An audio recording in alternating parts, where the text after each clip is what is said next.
আসসালামু আলাইকুম, doctor ARM Jamil বলছি। আশা করি যে যেখানে আছেন ভালো আছেন। তো আমরা আজকে ক্যান্সার সেলের উপর ভিটামিন ডি এর কী কার্যকারিতা আছে সেটা নিয়ে আলোচনা করব। তো ক্যান্সার আসলে আমরা একটা মরণ ব্যাধি আমরা জানি, এবং ক্যান্সার নিয়ে আসলে অনেক গবেষণা অনেক দিন ধরে চলে আসছে, এবং নিত্য নতুন অনেক গবেষণা অনেক কিছু আমাদের সামনে আসছে। তো এরই ধারাবাহিকতায় একটা স্ট্রং গবেষণা আমাদের সামনে এসেছে, সেটা হচ্ছে ভিটামিন ডি ক্যান্সার প্রতিরোধক একটা ভূমিকা আছে, সেই বিষয়টা নিয়ে আলোচনা করব। তবে ক্যান্সার চিকিৎসার ক্ষেত্রে এই কথাটা বলে নেওয়া জরুরি যে ক্যান্সার যেহেতু একটা মাল্টিফ্যাক্টোরিয়াল একটা কজ, হ্যাঁ, অর্থাৎ যে কোনো একটা সিঙ্গেল কোনো কারণে ইউজুয়ালি ক্যান্সার হয় না, অনেকগুলো কারণের পরবর্তীতে এসে শরীরে ক্যান্সার বাসা বাঁধে। যেমন আপনার যদি নিউট্রিশনাল ডেফিসিয়েন্সি থাকে দীর্ঘদিন, অথবা আপনার লাইফস্টাইল যদি খুব বেশি এলোমেলো থাকে, আপনার যদি শরীরে অনেক টক্সিন আসে, আপনি অনেক স্ট্রেসফুল লাইফ লিড করেন, আপনার স্মোকিং করছেন, বা বিভিন্ন এনভায়রনমেন্টাল টক্সিন আসছে, বিভিন্ন ওষুধ আপনাকে এলোমেলোভাবে খাচ্ছেন, অথবা কোনো অ্যাবিউসিভ বা অ্যাডিকটিভ কোনো ড্রাগ ইউজ হচ্ছে, অথবা জেনেটিক প্রবলেমও থাকতে পারে। তো এরকম অনেকগুলো কারণ যখন সমন্বিত হয় এবং একটা বিশৃঙ্খলা শরীরের মধ্যে দীর্ঘদিন ধরে চলমান থাকে, তখন সেলগুলো সুস্থ সেল পরিবর্তিত হয়ে ক্যান্সার সেলে কনভার্ট হয়। সুতরাং সমাধান, যেহেতু কারণটা অনেকগুলো বিষয়ের সাথে সম্পর্কিত, সুতরাং সমাধানের ক্ষেত্রেও মাল্টিফ্যাক্টোরিয়াল অ্যাপ্রোচ ক্যান্সার রোগী চিকিৎসার ক্ষেত্রে লাগে। তো যাক, আমি আজকে আলোচনা সেদিকে যাচ্ছি না। আজকে আলোচনা বিষয়বস্তু হচ্ছে ভিটামিন ডি কীভাবে ক্যান্সার কোষকে গ্রোথকে বৃদ্ধিতে বাধা প্রদান করে এবং ক্যান্সার কোষ ডিস্ট্রাকশনে সাহায্য করে।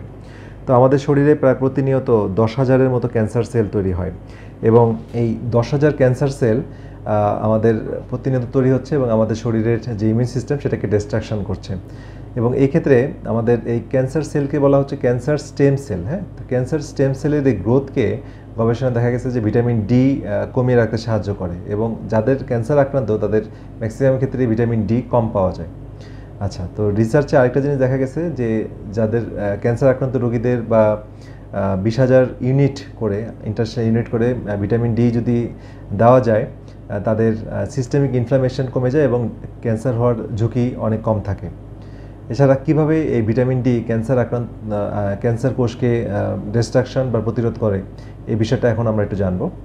তো এখন আমরা দেখি যে ভিটামিন ডি কী করে। ভিটামিন ডি হচ্ছে একটা ইম্পর্টেন্ট ইমিউনো সাপোর্টিভ প্রোটিন, যেটার নাম হচ্ছে জিসিএমএফ। যে প্রোটিন, সেটা একটা পাওয়ারফুল ইমিউনো সাপোর্টিং প্রোটিন। এই প্রোটিনটা ভিটামিন ডির উপস্থিতিতে তৈরি হয় বডিতে বেশি পরিমাণে, এবং জিসিএমএফ যে প্রোটিনটা, এই প্রোটিনটা কী করে, আমাদের ইমিউন সিস্টেমকে বুস্ট আপ করে এবং আমাদের ক্যান্সার কোষগুলো বা টিউমার কোষগুলোকে ডিস্ট্রাকশনে সাহায্য করে।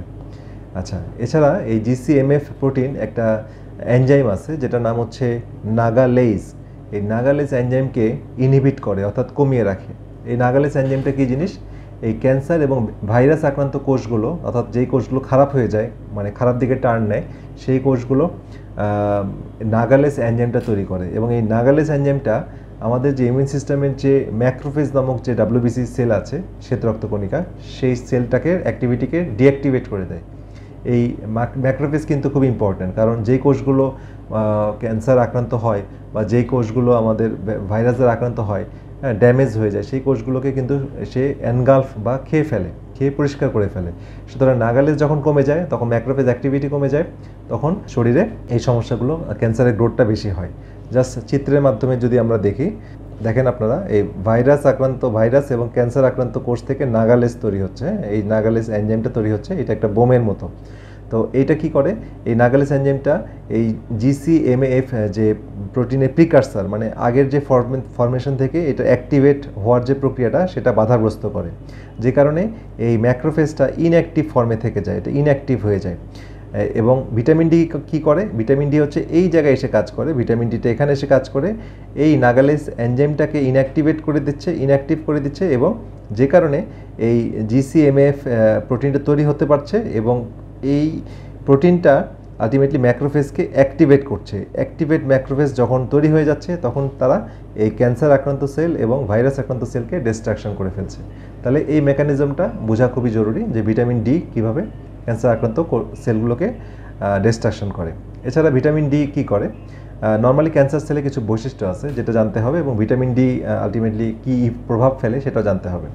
তো ক্যান্সার আক্রান্ত কোষের কিছু বৈশিষ্ট্য আছে, যেমন ক্যান্সার আক্রান্ত শেষ কোষ হচ্ছে যে ইন্ডিপেন্ডেন্স অফ এক্সটার্নাল গ্রোথ, অর্থাৎ বাইরের কোনো প্রভাব ছাড়াই একবার যখন ক্যান্সার স্টেম সেলে জন্ম হয়ে যায় সে তখন বাইরের কোনো প্রভাব ছাড়াই গ্রো করে, হ্যাঁ, অর্থাৎ এক মানে সংখ্যা বৃদ্ধি করতে থাকে, অস্বাভাবিক, অনিয়ন্ত্রিত, হ্যাঁ, আনকন্ট্রোলড, ইরেগুলার ওয়েতে সে গ্রোথ করতে থাকে, আচ্ছা, সংখ্যা বৃদ্ধি করে। এছাড়া তারা হচ্ছে loss of sensitivity for overall for growth inhibiting signal, অর্থাৎ তাদের গ্রোথ কমানোর জন্য যে সিগন্যালগুলো বডির থেকে আছে, বডিতে তৈরি হয় বা দেওয়া হয়, সেগুলোকে রেসপন্স করে না, অর্থাৎ তারা সেগুলোকে মানতে চায় না, না মেনে তারা বাঁধ ভাঙা জোয়ারের মতো এটা বৃদ্ধি পেতে থাকে।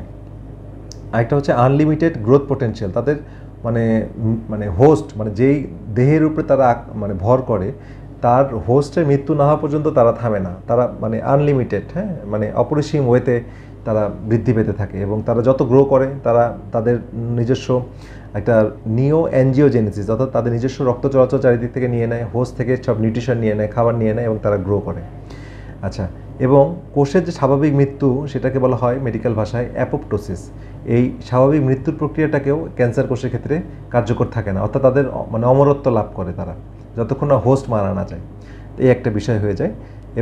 এবং তারা টিস্যু ইনভেশন এবং গ্রোথ ইন আদার অর্গান, হ্যাঁ, আদার অর্গান মানে তারা আশেপাশে টিস্যুর মধ্যে তারা ইনভেট করে, মানে ভেদ করে ঢুকে যায় এবং তারা অন্যান্য লিম্ফেটিক সিস্টেম, ভেনাস সিস্টেম এগুলোর মাধ্যমে তারা অন্যান্য জায়গায় ট্রাভেল করে তারা অন্যান্য অর্গানে চলে যায়, অর্থাৎ লাংসের ক্যান্সার চলে যাচ্ছে ব্রেনের ক্যান্সার চলে যাচ্ছে কিডনিতে, মানে একটা অর্গানের ক্যান্সার আরেক জায়গায় চলে যাচ্ছে। তাহলে এইভাবে ক্যান্সারের কোষের বৈশিষ্ট্য। এখন ভিটামিন ডি কীভাবে এর উপর প্রভাব ফেলে? Vitamin D inhibit cell proliferation, অর্থাৎ এই যে অনিয়ন্ত্রিত যে বৃদ্ধি সেটাকে বাধাগ্রস্ত করে। এনহ্যান্স সেল ডিফারেন্সিয়েশন, অর্থাৎ সেলের সঠিকভাবে যে পার্থক্য করার যে ক্রাইটেরিয়া, হ্যাঁ, একটা স্টেম সেল থেকে যে স্টেপ বাই স্টেপ ডিফারেন্সিয়েশনের মাধ্যমে যে একটা সেল তৈরি হয়, কোনোটা হার্টের সেল, কোনোটা লিভারের সেল, কোনোটা বোনসের সেল, এই যে ডিফারেন্সিয়েশন প্রক্রিয়াটা এটাকে সাহায্য করে, হ্যাঁ, অর্থাৎ যেখান থেকে স্টেম সেল থেকে যেটা হওয়ার কথা সেটা যেন ঠিকমতো হতে পারে সেটা সাহায্য করে। আর অ্যাক্টিভেট অ্যাপোপ্টোসিস, অর্থাৎ আমাদের কোষের স্বাভাবিক মৃত্যু, একটা কোষের যে প্রত্যেকটারই একটা লাইফ সাইকেল আছে, লাইফ স্প্যান আছে, তো সেটা পার হয়ে গেলে তার স্বাভাবিক মৃত্যু ঘটবে, না হলে কিন্তু সমস্যা, যেটা ক্যান্সার সেলে হয় না। তো এই স্বাভাবিক মৃত্যুটাকে নিশ্চিত করে, অর্থাৎ অ্যাপোপ্টোসিস প্রক্রিয়াটাকে চালু করে ভিটামিন ডি। এবং ইনহিবিট অ্যাঞ্জিওজেনেসিস ইন টিউমার, টিউমারের যে নিজস্ব ব্লাড সাপ্লাই তৈরি হয় সেটাকে কাট ডাউন করে, অর্থাৎ টিউমারের নিউট্রিশনটাকে আটকায় দিচ্ছে, নিউট্রিশন নিতে দেয় না টিউমার সেলগুলোকে। তারপর হচ্ছে ডিক্রিজ মেটাস্টেটিক পোটেনশিয়াল, আশেপাশে কোষে ছড়িয়ে যাওয়ার প্রবণতাকে আটকায়। এবং activate the immune system, overall বডির ইমিউন সিস্টেমকে অ্যাক্টিভেট করে, যে কারণে ইমিউন সিস্টেমের যে কোষগুলো আছে আমার সেগুলো সেই ক্যান্সার আক্রান্ত কোষগুলোকে ডিস্ট্রাকশন করে। তো এভাবে ভিটামিন ডি খুবই গুরুত্বপূর্ণ একটি ভিটামিন, যেটা আসলে এটা 80% মানে হরমোনের মতো কাজ করে এবং 20% ভিটামিনের মতো কাজ করে। সুতরাং এটার অনেক ইম্পর্ট্যান্ট মানে রোল আছে আমাদের শরীরে। তো ভিটামিন ডি নিয়ে আসলে অনেকগুলো ভিডিও করেছি, আপনারা ডেসক্রিপশন বক্সে লিঙ্কগুলো দেওয়া থাকবে, আপনারা দেখে নিন। আর আমি আজকে যে আলোচনাটা করলাম সেটা রেফারেন্সগুলো আমি ডেসক্রিপশন বক্সে দিয়ে রাখবো, সেটা দেখে নেবেন। যারা অনেক মেডিকেল স্টুডেন্টরা আমার ভিডিও দেখেন বা অনেক ডাক্তাররাও দেখেন, তো তাদের জন্য রেফারেন্সগুলো দেওয়া, বা যারা রিসার্চ পছন্দ করেন বা দেখতে চান তারা অবশ্যই এটা দেখে নিতে পারেন। তো যাই হোক, আজকে আলোচনাটা ভিটামিন ডি এর সাথে ক্যান্সার কোষের সম্পর্ক নিয়ে। তবে আসলে এখন দিন মানে শেষে যে মেসেজটা দিতে চাই সেটা হচ্ছে, ক্যান্সার আসলে এখনও অবশ্যই এটা মারাত্মক একটা ব্যাধি, কিন্তু এখন হতাশ হওয়ার কিছু নেই, কারণ ক্যান্সারের মাল্টিপল অ্যাপ্রোচ ওয়ার্ল্ডে চলে আসছে, বিভিন্ন ওয়েতে ক্যান্সার চিকিৎসা হচ্ছে, যেমন স্টেম সেল থেরাপি হচ্ছে, ইভেন কেমোথেরাপি নেওয়ার পর ক্যান্সারকে ছোটো করে আসার পর বডির ইমিউন সিস্টেমকে যখনই আমি স্ট্রং করে দিচ্ছি তখন বডি নিজের কন্ট্রোল নিয়ে নিচ্ছে, ক্যান্সার কোষগুলোকে ডিস্ট্রাকশন করতে সাহায্য করছে। তাহলে এই যে নিজস্ব যে ইমিউন সিস্টেম এবং ক্যান্সার কোষের যে শক্তি, এই দুইটার মধ্যে একটা টাগ অফ ওয়ার চলে, ঠিক আছে।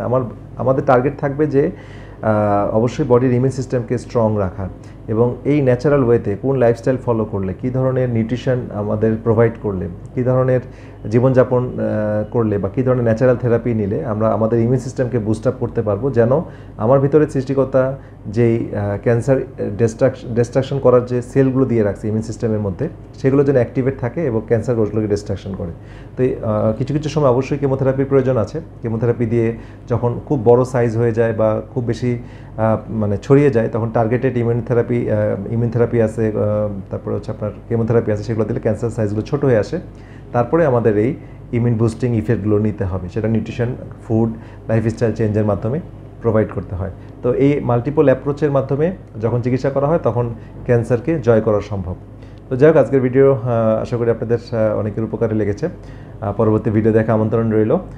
সে পর্যন্ত সবাই ভালো থাকেন, সুস্থ থাকেন। আল্লাহ হাফেজ।